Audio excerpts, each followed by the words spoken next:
Heyo everyone, Unfit Chaos here, and today we are talking about matchmaking in Conqueror's Blade. Let's get started.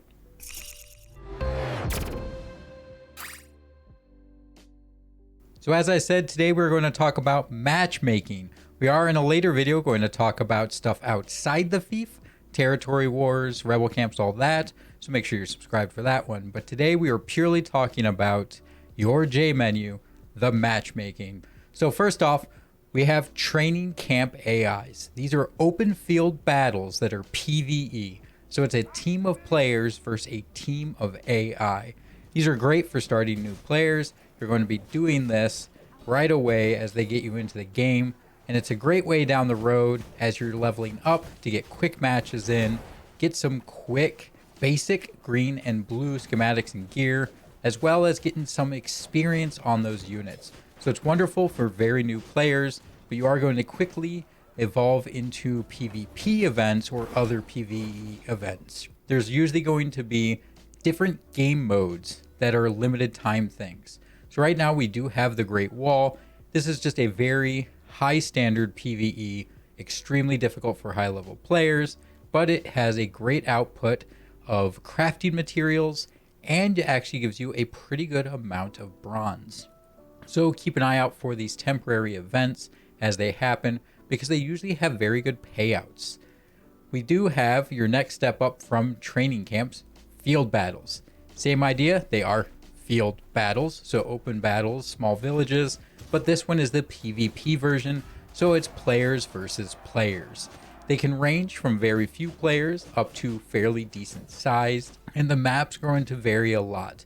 Very early on as a low level player, they're going to be pretty standard capture the point styles, so ABC, capture 2 out of 3 to reduce the points on the enemy team, get kills to reduce it.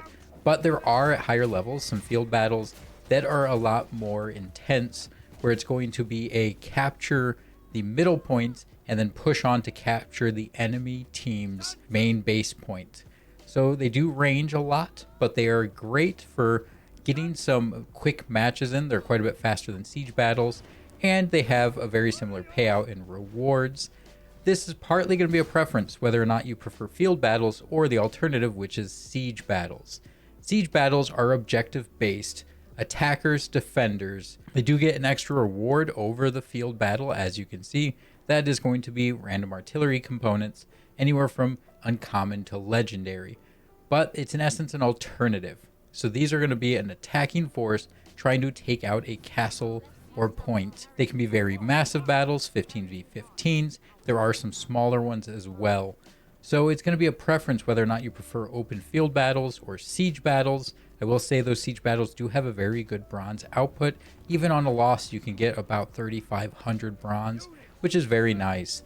Both of these are going to be required for a lot of your challenges and objectives. So you are going to have to look through which one you have to do, because sometimes it's going to be very artillery based. Place a lot of artillery, get a lot of artillery kills. It's going to be a lot of artillery stuff, which siege battle is going to be better for that because there's constantly artillery available. And at the same time, you're going to have some matches that are just getting a lot of kills, which I actually prefer field battle for a lot of those because they're very quick matches and you can get a lot of kills in. Probably going to be a lot of preference. Personally, I prefer field battles. Some people hate them because you will see a lot of cav at high level matches, which is not fun when you see 3 tier 5 cavs coming at you. All right, the next one is going to be another temporary activity. So this is the season 4 activity that's happening. It started out with a siege battle on a very new map that evolved as it went, and now it went over to a field battle, and currently it is a different type of field battle.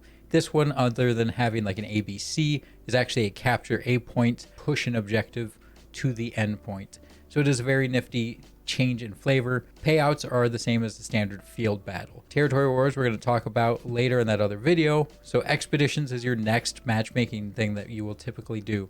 Expeditions, you have 1, 2, 3, which is just different difficulties. These are PvE events. These are typically going to be something along the lines of defend the peasants. So you're going to have various villagers that you have to defend through waves of enemies. Some of them will be more of like a siege style. So you're going to have objectives one after another that are going to end in taking a point or taking down a commander of some sort. These are just various PvE events. These are going to be really good for obtaining crafting materials. So crafting materials and experience for your units are a great thing for expeditions. Once again, some challenges will have you do some of these, and they are part of your weekly events if you try to do your weeklies to get keys. But expeditions are something that is really good to do, mainly for crafting resources. There is a better way to get crafting resources through vaults, and we will cover that when we do the outside the fief stuff and rebel camps. But for matchmaking, expeditions are your go-to for unit leveling and getting crafting resources. Now you do have events. These are going to be different events that are limited time. So if you look up, there is a schedule for each server that'll tell you at what time during the week certain events are available. These events are going to range from different siege battles, field battles. You'll have deathmatch a lot of the time, which is going to be just an open, 5v5 player versus player, no units. You're going to have the free battles. So once again, free siege, free field. It varies at the time. But this one is going to be the same idea, a field battle or a siege battle. The difference is that your units take no kit damage. So you don't have the downside of your units taking damage participating in the event. And a lot of the free battles, you have no leadership cap. So you'll have a limit to like 5 units, and that's all. They can be high tier levels, so 5 T5s.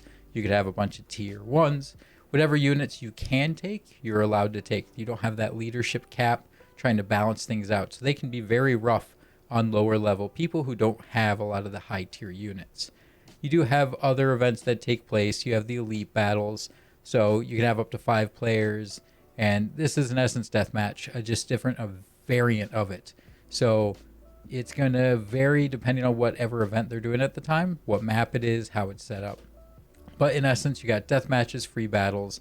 Navy Shipyard is just a big death match versus the elite battle, which is a 5v5 death match. Ranked battles are going to just be matchmaking battles, but the difference is they are ranked. So there are rules that usually apply, but the big thing with ranked battles is they are ranked. So if you participate in them, you get a score, and then you can earn rewards. So you can get weekly rewards. As a new player, I wouldn't touch ranked battles until you get more experienced, and then you can get really good payouts and rewards from doing them.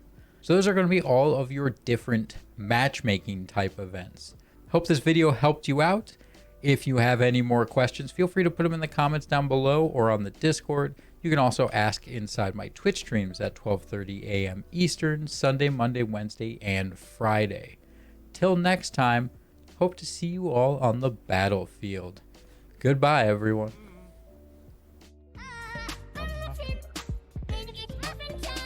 Oh, shoot. Sorry, guys. Oof. I was like, that seems really loud. I look over and I was like, oh, that was really loud.